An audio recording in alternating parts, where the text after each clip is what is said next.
Hey, what's up, y'all? It's Dee, about to react to this vid by Patrick CC. It's titled, When the Role Nearly Destroys an Actor's Life. Oh, this is when actors get too familiar with their character, especially when they're playing a crazy character. They start to become them in a very, psychologically twisted way, and it messes them up mentally. I know this happened with Heath Ledger. This was, a big thing that everybody was talking about when he played Joker. He talked about how this really messed him up mentally. He had to start taking drugs because of it, and it ultimately led to him dying, because I think he overdosed or something like that. So yeah, it gets kind of dark. So yeah, he's going to discuss that and some other people, it looks like. So let's watch. There are some key differences between an actor and a method actor. An actor will do what they need to do to get the job done, and a method actor will suffer deep psychological torture to make you fully believe their role is their true identity. To prepare for a role, a good actor will stick to the basics, hire a speech coach to develop an accent or stutter, pick up an intense workout regimen, or wear prosthetics like large noses or fat suits. This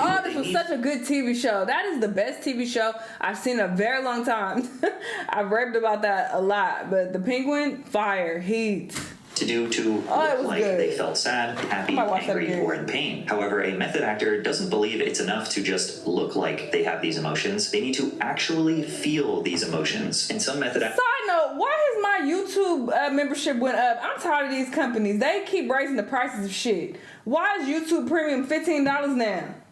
I don't think it was that a while ago. Go to extreme lengths to make the performance perfect. From hitting themselves, to picking up a substance habit, to locking themselves in a dark room for a month, to transforming into a full-blown schizophrenic murderer. Unfortunately, the dedication to the role can have some drastic real-life consequences, with some method actors losing their sanity and potentially their lives for their art. Today we're going to discuss some of the all-time greats and the dark life of method acting, starting with Daniel Day-Lewis, who is arguably the king of the method. One of Daniel's most immersive performances was in the movie My Left Foot. Day-Lewis played Christy Brown, an Irish poet, writer, and painter with cerebral palsy. You know what it's like? That's a 10-year-old, the same age as me.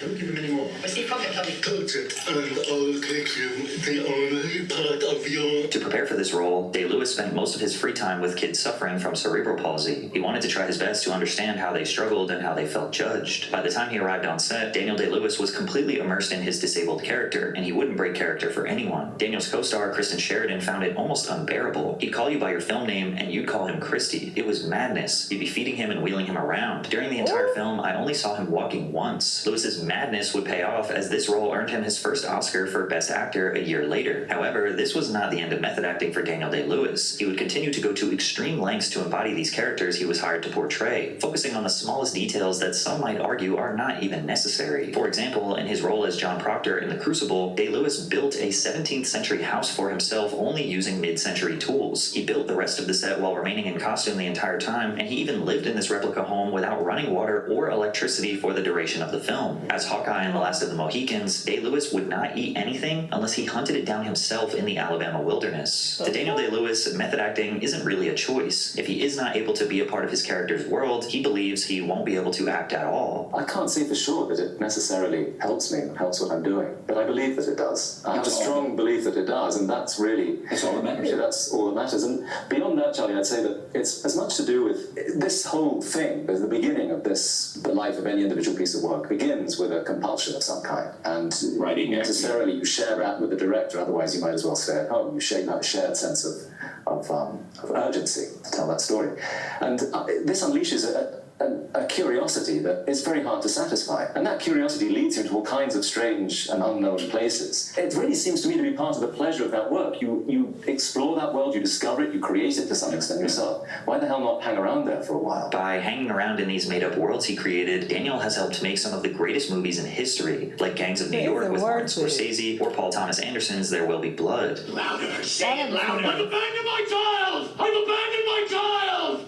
I've abandoned my boy! Although his approach to method acting has made him an industry legend, Day-Lewis's creative process takes an unimaginable toll on his health and well-being. Between films, he's known to disappear for months or years before taking on another role, usually refusing to share what he's been doing during that time. He feels that the method is probably necessary for his acting. However, in his rare interviews, he has said that performing can be taxing, and it forces him to take breaks to stay grounded. The way in which I'm able to enjoy the work most seems to mean that I then have to stay away from it for a while. What Daniel Day-Lewis is describing is a common feeling among method actors. He was just lucky enough to strike a balance where he could always find himself again. Although for some actors, removing themselves from a role isn't so easy, like when Jim Carrey basically lost his sanity and truly believed he was possessed by a dead artist named Andy Kaufman. But real quick, if you're busy but still want to eat Y'all go support. cancel at any time. Viola Rivera, the poor Oh, this shit fire. Oh, shout out to him.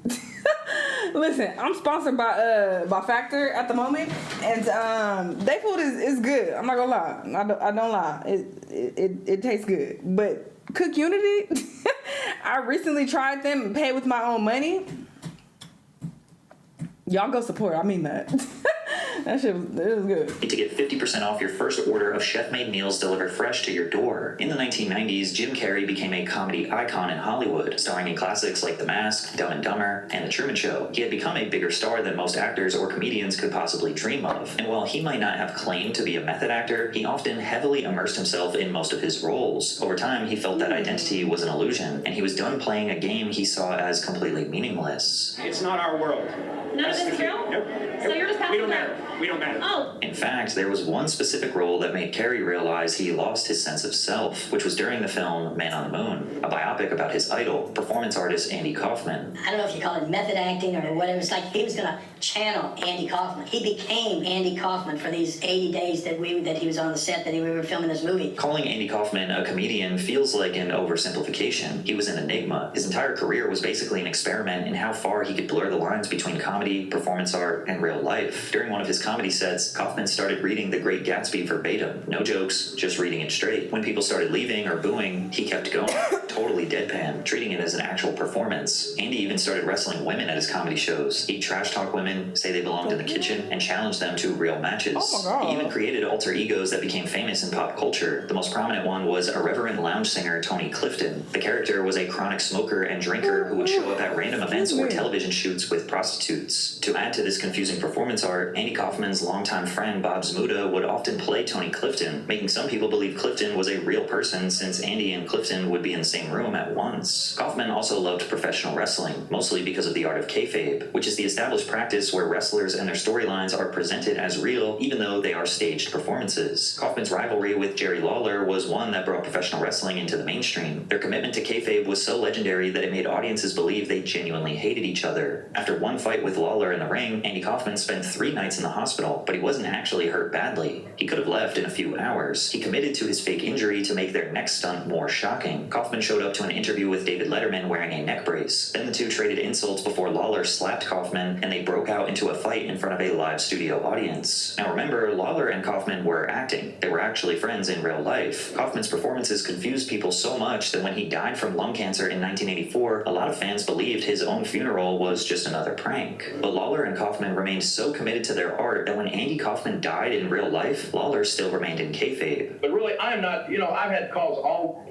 week ever since, ever since Andy Kaufman did pass away. I've had calls from TV stations all across the country wanting to know my comments about Andy Kaufman's death. I'm really the wrong person to talk to about that. I didn't like Andy Kaufman. Andy Kaufman didn't like me. I'm sorry that the guy's dead, but I would think that, I always thought that when somebody dies, you talk to somebody that thought a lot of him. I hope that if I die, they don't interview Jimmy Hart, because, I can imagine what he's going to say about it. From the outside, Lawler's comments about Kaufman seem extremely harsh, but this is exactly what Kaufman would have wanted. To portray Andy Kaufman in a movie would take every ounce of focus that Jim Carrey had, and it was about to destroy him. I think it's been a long process, and I'm not saying that I don't get caught up in the story, because the story's compelling sometimes. But it was definitely an important moment in the process where I found myself subjugating Jim Carrey for Andy Kaufman and Tony Clifton, and then at the end of it looking for Jim Carrey again and having trouble finding him. And at a certain point, I realized, hey, wait a second, if it's so easy to lose Jim Carrey, who the hell is Jim Carrey? Carrey lost his identity before the cameras even started rolling. He recalls lounging on a Malibu beach when he heard he got the part. After the news set in, Carrey looked at the ocean and thought, where would Andy be? What would he be doing right now? He actually assumed Andy would be trying to communicate telepathically, so he tried to. Immediately, he says, 30 or so dolphins surfaced, and then Andy showed up, tapped him on the shoulder, and said, sit down, I'll be doing my movie. What happened afterwards, Carrey adds, was out of my control. To Jim Carrey, Carrey, Andy Kaufman wasn't just another role. He was everything Carrey admired as a human being and an artist. By the time production started for Man on the Moon in the late 90s, Carrey fully believed that Andy Kaufman had a paranormal control over his mind and body. I didn't black out, but the balance was way in Andy's corner. I broke a couple of times on weekends and stuff, but pretty much from when I woke up to when I went to bed, the choices were all his. Some of Carrey's methods were simple. He only responded when people called him Andy, and he behaved like him at all times. President, John Kerry.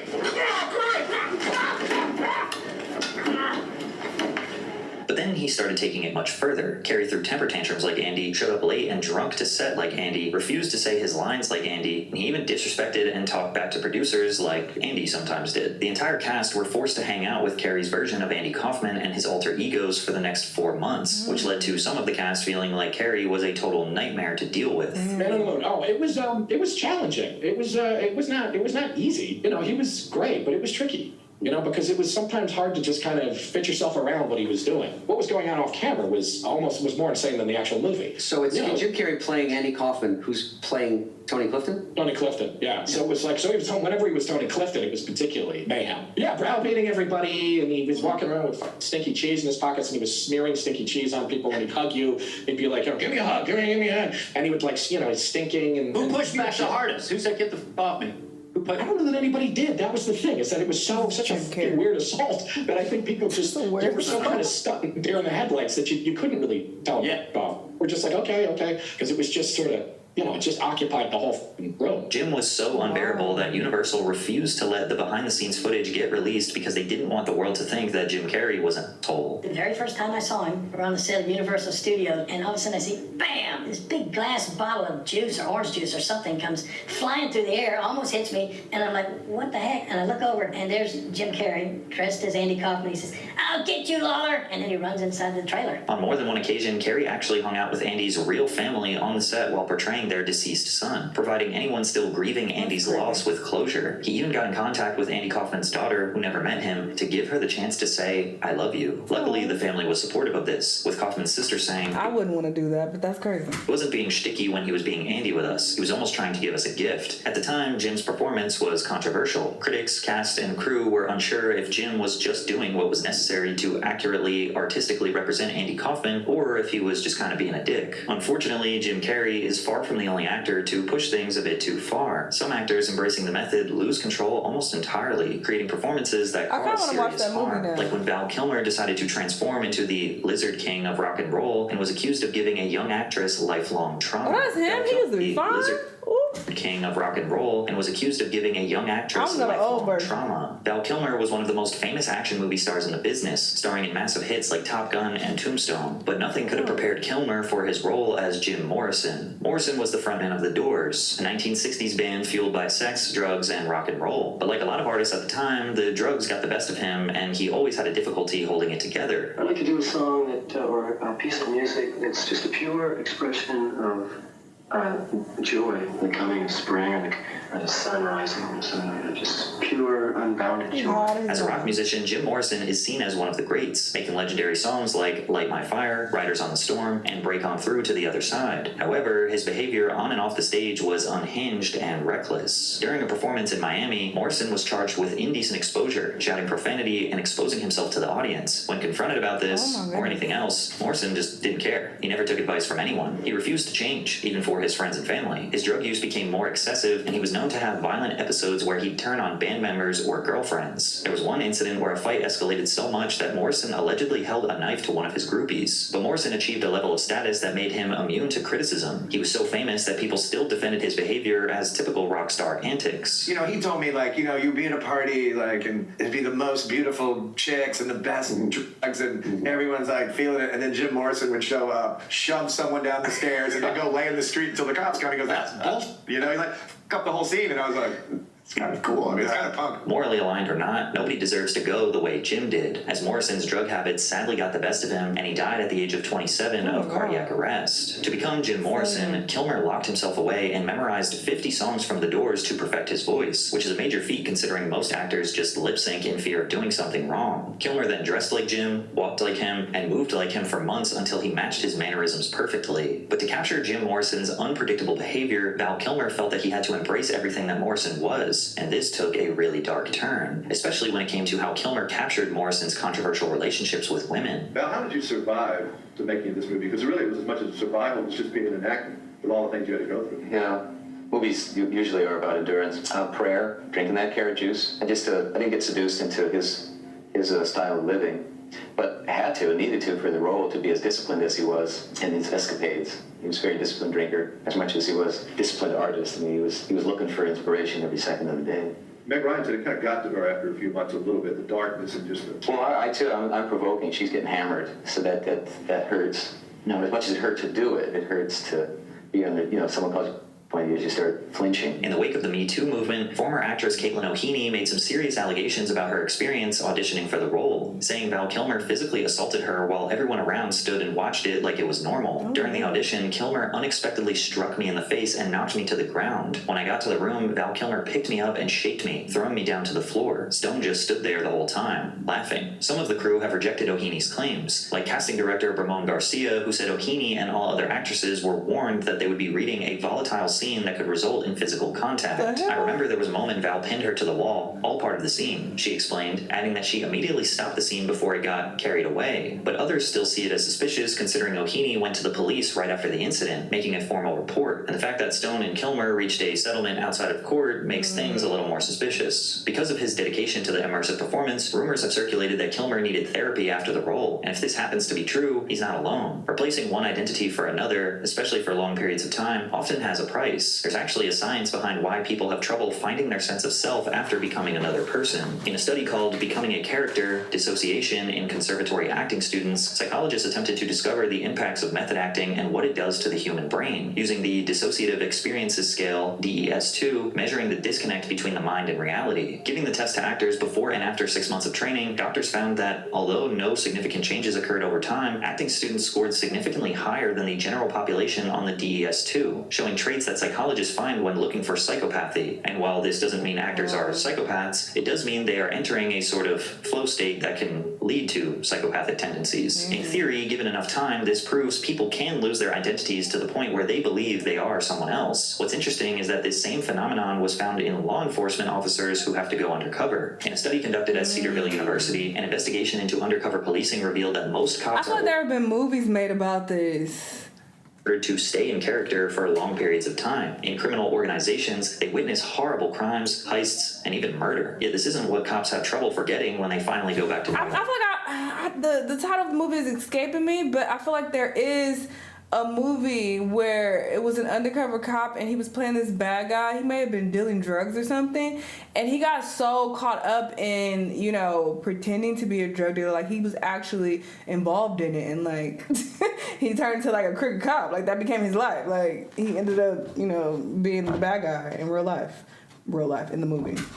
In fact, investigators found that the two main stressors cops experience after undercover work don't even have to do with violence, but loss of identity and reintegration into society. As a result, the study showed that almost half of cops going undercover can't fully rejoin society after being someone else, and those who have a chance to rebuild often refuse help from health professionals to protect their careers. You can imagine the difficult choice these method actors have to face: stay in character and lose your sanity, or go to therapy and admit that you lost your identity acting. It takes a deep psychological toll on those who do it, which is especially dark when you consider they are mostly doing it for the good of others. James Gandolfini is another legendary method actor who went to unimaginable lengths, like intentionally causing himself physical pain just to convince you he was a ruthless mob boss. James Gandolfini changed how people looked at organized crime when he was selected to star in The Sopranos, a series that made HBO a household name. It was a story about an Italian crime family in New Jersey, created by writer and director David Chase. In order to grab the audience's attention, Chase felt that the Sopranos star had to be a badass. To do this, he came up with a leading character named Tony Soprano, a soon-to-be mob boss who embodied the spirit of an old-school American man, trying to fit into U.S. society after the country was in decline. When James Gandolfini auditioned for the role, it was love at first sight. He left in the middle of the first audition, Chase recalled, but we thought he was great, so our casting directors got him to come to my house and he read the scene, and it was like,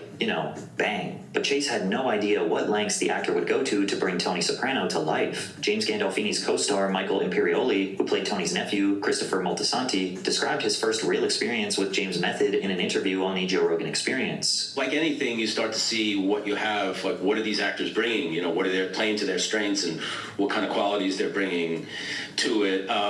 you know, just like there's that one scene in the pilot where at the end, towards the end of the pilot, like my character tells Tony Soprano, oh, I can go to Hollywood and sell my story or something. And he, in the script, it was kind of, he was like fatherly, like, you don't want to do that and sell out. You got to stay with us and build a family or whatever. And instead, Jim just grabs me, you know, by the throat or something like that. It became very menacing and very intimidating. And he really, you know, and I think David saw that and was like, oh, wow. That's the guy. That's the character, and it probably influenced how he took the story and how he would write it. But I think a lot of the tone was already in his head. But seeing what the actors were bringing to it, I think, you know, influenced a lot. Gandolfini's presence on screen as Tony demanded your attention. He could be calm and quiet during a conversation, only to become explosive and merciless a second later, especially during therapy sessions with co-star Lorraine Bracco as Dr. Melfi. So you let me sit there. Please sit down. How am I supposed to trust you? You're my doctor. Please sit down. You're scaring me. You've been drinking. Didn't you help her? Sometimes you can't. I bet you charged her enough, didn't you, huh? I bet you didn't cut her a deal because you're incompetent. He was vulnerable, sensitive, ruthless, and cunning all at the same time. The method acting started with the typical tactics. He'd walk around in the set in his character's bathrobe with a mean attitude or interact with actors as if they were in a scene. But as the drama continued throughout the series, Tony Soprano's crimes and behavior would get darker, and Gandolfini did everything he could to match that energy before filming. If Tony was binge eating to cope with inner pain, he would do the same. And to capture physical pain or Tony's anger perfectly, the actor would deliberately drive himself into a rage, hitting himself on the head or depriving himself of sleep. Drink 6 cups of coffee, he said, describing his technique, or just walk around with a rock in your shoe. It's silly, but it works. In an HBO documentary about The Sopranos titled Wise Guy, David Chase and The Sopranos, Michael Imperioli describes the real Gandolfini saying, he was very different than Tony Soprano. He was very laid back, he wore Birkenstocks and liked Green Day and AC/DC. What's funny is that a lot of fans look at Tony Soprano as kind of a role model, which is very scary in a lot of ways. He probably felt that, people thinking he's Tony Soprano and he's not. To adapt, Gandolfini's method acting evolved to the point where he would do anything to make his acting believable, even if it had real-life consequences. James Gandolfini had on and off issues with substance abuse before The Sopranos started. He would drink heavily and was known to smoke constantly. Portraying Tony made things worse. Gandolfini had lost control, often being late to work high on that booger sugar or extremely drunk. HBO's chairman and CEO at the time, Chris Albrecht, talked about the chaos, saying, eventually the cast and crew tried to have an intervention with the actor. He walked in, saw everyone sitting there and was like, oh, F this, and he walked out. Albrecht recalled that Gandolfini said, fire me. The method would continue to destroy Gandolfini inside and out. It's hard to definitively say that method acting was the main cause, but the stress obviously leaked into Gandolfini's personal life. In 2002, his addiction got so bad that his wife filed for divorce. 3 years later, he failed to appear for the Golden Globes as a presenter, where he was later found severely drunk and making snow angels in front of his hotel, even though there wasn't any snow on the concrete beneath him. Any fan of The Sopranos can't deny that James Gandolfini's method acting was great, and the HBO masterpiece would have never grown into a billion-dollar asset without Tony Soprano as the main character. But it also showed that putting 110% dedication into a role can tear your real life apart. But whenever the topic of method acting comes up, there is a role that must be included in the conversation, and that is Heath Ledger's Joker in The Dark Knight, which is easily one of the greatest method acting performances in Hollywood history, one that many suspect actually led to Ledger's early death. Heath Ledger was becoming a major Hollywood star, acting in well-known films like 10 Things I Hate About You, The Patriot, A Knight's Tale, and Brokeback Mountain. As his career was reaching new heights, director Christopher Nolan reached out to see if Ledger would star in his new Batman trilogy, not as the Joker, but rather billionaire Bruce Wayne in Batman Begins, before the role was ultimately given to Christian Bale. Surprisingly, Heath Ledger wanted nothing to do with the project, politely declining the offer because he failed to see Nolan's vision for the film. To Ledger, the idea of being part of a superhero franchise didn't seem fulfilling. In fact, when an interview asked him if he ever considered being a superhero before, he said, not really. With the tights and undies and the boots, I would just feel stupid and silly. I couldn't pull it off, and there are other people who can perfectly, but I just couldn't take myself seriously. But all of that would change when Ledger saw Batman Begins on screen. Sitting in the theater, he realized that Nolan's Batman story wasn't like other comic book adaptations. It was more edgy and dark. And when Ledger learned that the sequel, The Dark Knight, needed someone to play the Joker, Batman's insane arch-nemesis, suddenly he needed to be a part of the film no matter what. To become the Joker, Heath Ledger locked himself in a hotel room for over a month. In isolation, he studied the materials that Christopher Nolan gave him and constantly worked on the character's posture, voice, and dark psychology. To bring it to another level, he also made entries into the infamous Joker diary, which included sinister writing, manic scribbles, and disturbing pictures. Some pages had references to Stanley Kubrick's Clockwork Orange, a movie about psychopaths and abuse. There was a photo of a hyena to develop his signature laugh. Ledger even made a list titled Things That Made Me Laugh, where he wrote blind babies, landmines, AIDS, beloved pets in road accidents, statistics, pencil cases, brunch, and the periodic table of elements. The journal was packed with things that might have had him condemned to a mental institution if it weren't made for a movie. We looked at paintings by Francis Bacon, a visual reference, looked at all kinds of things, talked about all kinds of different philosophical ideas behind the Joker and anarchy and chaos and what he would represent. And Heath was just ready to do it. He was ready to do something that